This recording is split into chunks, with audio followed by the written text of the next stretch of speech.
اجي تشوف كيفاش تعامل الجمهور الجزائري مع النشيد الوطني المغربي في كان 2023 اللي كاين حاليا في الجزائر المنتخبات اقل من 17 عام.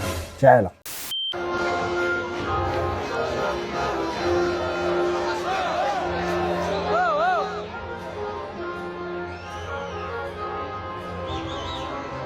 النشيد الوطني المغربي على الأراضي الجزائرية بكل احترام.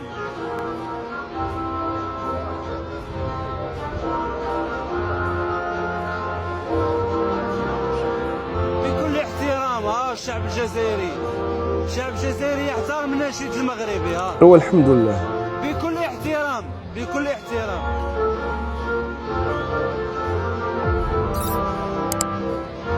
صراحه ما كاين لا تصفار لا غوات لا والو، كلشي كيتسنى النشيد الوطني المغربي تيسالي على في ديك الساعه يقدروا سوي يشجعوا ولا يغنيوا ولا يديروا اي حاجه.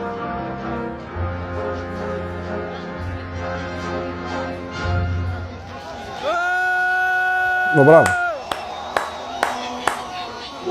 السلام عليكم، هنا الجزائر ملعب الشهيد حملاوي.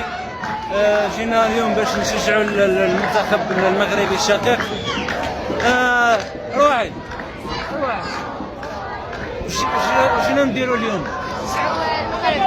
شنو نشجعوا؟ بيس. السلام عليكم. كيف ما شفتوا هذا في الماتش ديال المغرب وجنوب افريقيا، وشفنا كيفاش تعامل الجمهور الجزائري مع النشيد الوطني المغربي، وهذا هو النوع ديال الاشخاص ولا ديال الناس اللي بغيناهم صراحه. شوف باش نكونوا واقعيين ونكونوا لوجيك، لا جزائريين لا مغاربه لا توانسه لا مصريين لا اي مواطن كيف ما بغى يكون في اي بلاد، اي حاجه راه فيها الزوين وفيها الخيب. يعني اي حاجه راه كاينين الناس اللي مزيانين وكاينين الناس اللي خايبين، كاينين الناس اللي كيحترموا كاينين الناس اللي ما كيحترموش، كاين بنادم اللي مخلق وكاين بنادم اللي ما مخلقش. وحنا عمرنا ما كنا ضد الشعب الجزائري. حنا ديما انا كنقولها في فيديوهات، حنا كاملين عرب وكاملين مسلمين. وتحيه صراحه كبيره لهاد الناس اللي كانوا في التيران، دخلوا جاو باش غيتفرجوا واش غيشجعوا المغرب ولا غيشجعوا جنوب افريقيا. المهم دخلوا للتيران باش يتفرجوا في ماتش ديال المغرب وجنوب افريقيا، واحترموا النشيد الوطني حتى تعزف. وفسلا العزف ديال النشيد الوطني شفنا جمهور كامل صفق.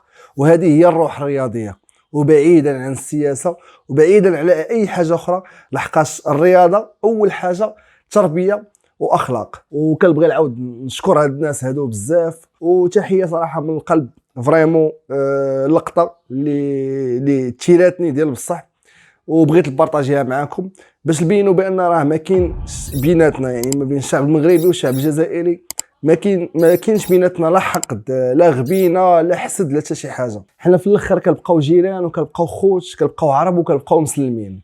غير بارفوا اللي الاعلام بعض المرات كيبغي يغلط الراي العام، كيقيسنا في شي حوايج وكنوضوا حنا كنرياكتيو ديك الساعه عليهم. حتى هنا الفيديو ديالنا كيسالي، نتلاقاو في فيديو اخر ان شاء الله.